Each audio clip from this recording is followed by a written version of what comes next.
One of my favorite quotes in ultra running is, "Going for a run clears my head, but running 100 miles distills my soul."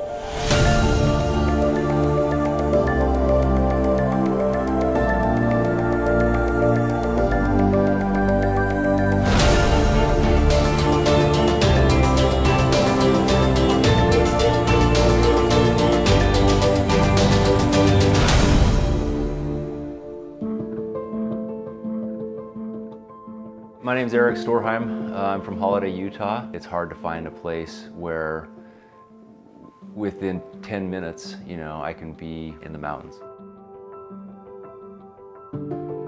The question people always ask you, some tongue-in-cheek and some serious, is what are you running from? Ultra running is a very selfish pursuit. It's me on the trail, and it becomes very addictive.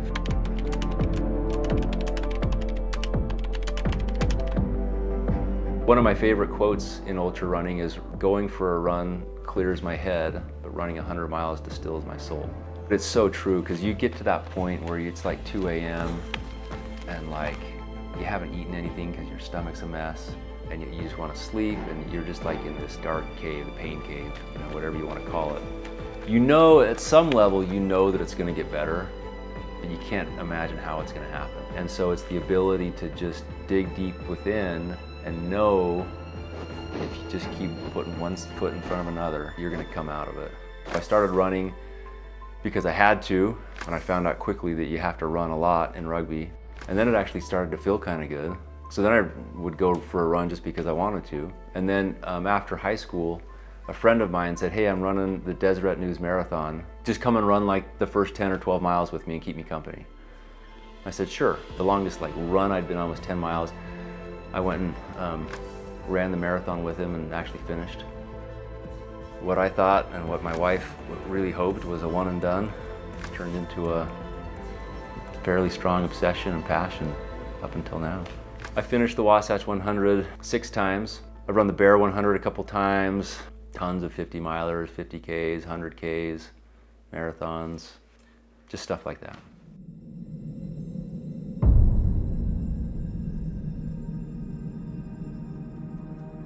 So this is actually the first time I've gone up Grandeur all the way in snow. So this is probably number what for you? I don't know, hundreds, somewhere in there. Like over 200? Yeah, probably, I don't know, 500, 600. 500, 600? Probably, I don't know. Okay. I think Dave that we passed, he would have it all detailed exactly. He knows exactly how many times he's gone up. Yeah, there's this pier over there. Yeah. Then when I really started doing it a lot, multiple times a day, was I was training for a couple of really big early spring races that require a lot of up and down and up and down and up and down. It's just like doing this kind of over and over and over again. You used to just never see anyone up here, especially in the winter. And now it's especially on a Saturday, I'll see a dozen people maybe. If I were up here doing a few laps, probably a dozen people that I know and that I've got to be friends with just from being on the mountain. And I guess we're all kind of weird.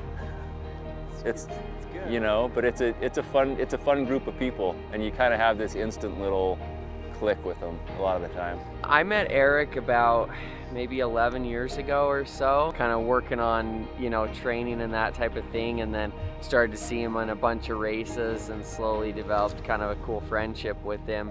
I've been coming up this peak probably for 7 or 8 years, almost daily. That kid is on Grandeur Peak every day, all the time.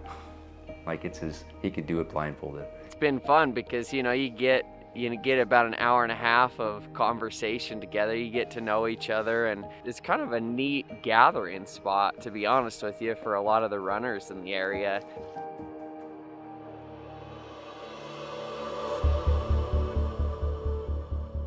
The view never gets old. Every time you come up here, this is the first time I've actually stopped and looked at Mount Olympus from right here, and it's pretty cool. It's always a little disgusting looking down at the smog and the inversion, which isn't horrible today, but still kind of gross looking. Running Up for Air was started by a good friend of mine, Jared Campbell, and he was training for a big event and thought, you know, I'm gonna do this. I want to do 10 laps, and it's always easier to do it when you have company. And this was, I think, in 2012 or 13. And so he invited a bunch of people, and then kind of turned it into a fundraiser to raise awareness for clean air in Utah. I think all of you have raised over $30,000, just the participants. Let's see, conditions. Trail is better than I've seen it. I think it's going to be amazing. The air is terrible. There's 3 events. There's a Friday night date night that goes from 7 until 1. And you're just running up and down Grandeur Peak. It's about 6 miles and 2,200 feet of climbing on that side. And then there's a 24-hour event that starts at 6 p.m. Friday night, and it'll go all night and all the next day. And then there's a 12-hour event that starts at 6 a.m.